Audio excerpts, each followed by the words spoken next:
Oh, what is up guys, it is esports content entertainment coming at you guys with another video here today, and in today's video we are going to be talking about Papasmithy and FlyQuest. So Papasmithy joined 100 Thieves, I believe at the beginning of 2019, or he joined at the beginning of 2020. I'm pretty sure Papasmithy joined the 100 Thieves organization for the LCS in 2020. I'm pretty sure he did, but nevertheless, LAC Willow tweets, sources, Papasmithy will join FlyQuest as President and Chief Gaming Officer. So Papasmithy announced that he would be leaving 100 Thieves, an organization that he had been on for 3 years, getting 100 Thieves to 3 out of the last 4 LCS finals, and even winning one of them actually, and giving 100 Thieves their first ever LCS championship title. He also was an integral part in bringing in Reaper, and also wanted to go get players like Closer and FBI and Huhi from Golden Guardians because he saw huge potential in those players, like we all did at that current moment in time. And then during that LCS 2021, spring split, we didn't really see what the roster was truly capable of until they got Abadage during the LCS 2021 summer split, and then history is obviously written from there. I think getting Papasmithy is good for FlyQuest because FlyQuest has been rumored that they kind of want to spend big in this 2022 League of Legends offseason for the LCS. Now, if you have Papasmithy, that's a really good piece because he can also maybe go to them and be like, hey, I want this player, I think this player has really good potential, and I think we can also build with other players. I'm not saying he directly does that, but looking at the impact he had on 100 Thieves when he got there compared to how it ended, it was actually pretty good. Now, I think one of the problems he's always had is that he's kind of always held on to players for too long.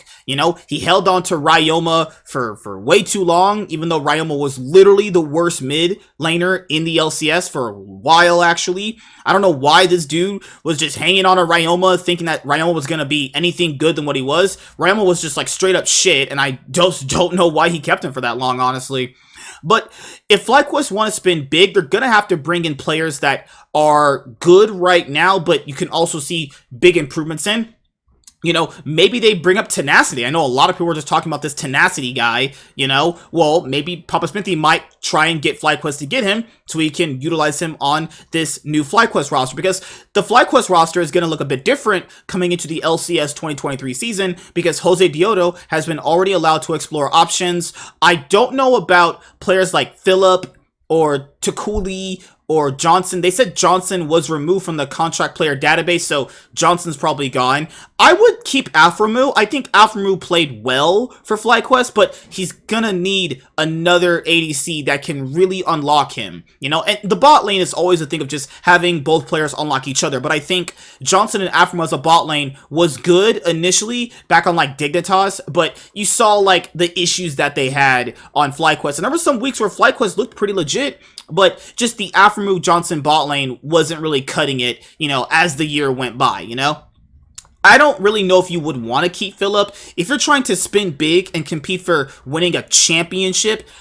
I don't know if Philip is your player, honestly. Jose Diodo, I had talked about him about a few Cloud9 podcasts ago, before we got to talking about the 2022 League of Legends World Championship. Jose Diodo has been a very, very hit or miss player. I really don't understand why they kept him even this year, honestly. He had some games and some weeks where he looked pretty good, but outside of just a few weeks and some good games here or there playing for FlyQuest between, last year and this year, he really honestly wasn't that good. He was just a middle of the pack jungler that was very, very underwhelming, my own personal opinion. So the only player that, FlyQuest should really keep, I personally think, is just Takuli, and I would just Takuli and Aframu. I would definitely keep those two, and I would definitely get a new ADC, a new jungler, and a new top laner. Because if this org wants to finally contest for an LCS championship title, they're going to have to build a roster to do that. Having Aframu as a veteran player and a shot caller for the team is good. It's a nice piece you have. Well, work with that and build out your other pieces for what you really need.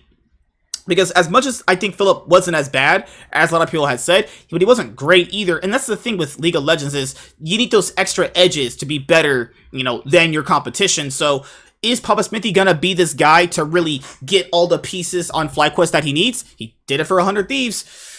Is it next for FlyQuest to contend for their first LCS championship title? It's very possible. FlyQuest's best year was actually 2020, where they made back-to-back LCS finals. Yeah, FlyQuest actually made back-to-back LCS finals. FlyQuest has been the second most successful new org the LCS has had outside of 100 Thieves. And now Evil Genius is coming to that play. The only, like, other bad orgs we have are just Golden Guardians, Immortals, and Dignitas. That's it. Like, FlyQuest has had some success. They've even been to Worlds and some third-place matches. You know? They've had some moderate success in the LCS. You know? 100 Thieves, success. EG just had success this year. So, I think they're just a few pieces away from being a whole lot better than they really are, you know? But yeah, what do you guys think about Papasmithy joining FlyQuest as President and Chief Gaming Officer? So we'll see you guys later. Like, comment, and subscribe. Most of all, enjoy. I am MSK, and this is Esports Content Entertainment, your one place for esports content. Alright guys, deuces.